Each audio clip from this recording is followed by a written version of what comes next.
जय जगन्नाथ सांग मैंने आसतु आज आम बनइबा गुपचुप।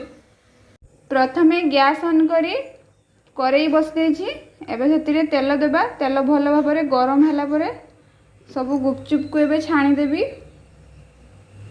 एबे तेल गरम हो गलानी सब गुपचुप को एबे मु छाणीदेवी भल भाव।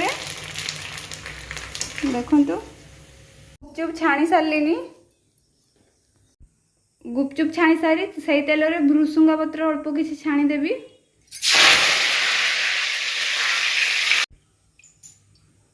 एबे प्रेसर रे आलू सिझेबा पई छाड़ीदेवी।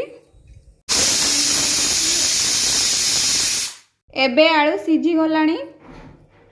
आलू को एबे भल भाव चकटी देछि।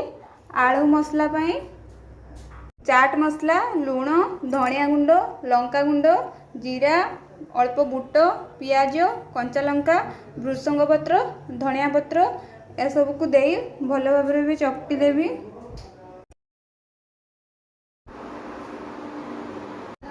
एबे खट्टा पानी तैयारी करी। खट्टा पानी पई भी सही सब मसला लीची। तेंतुली खट्टा चीनी को एथिरे भल भाव चकटी देछि। एबे सब मसला दे ताको भल भाव गुळै देली। रेडी हो गलानी खट्टा पानी।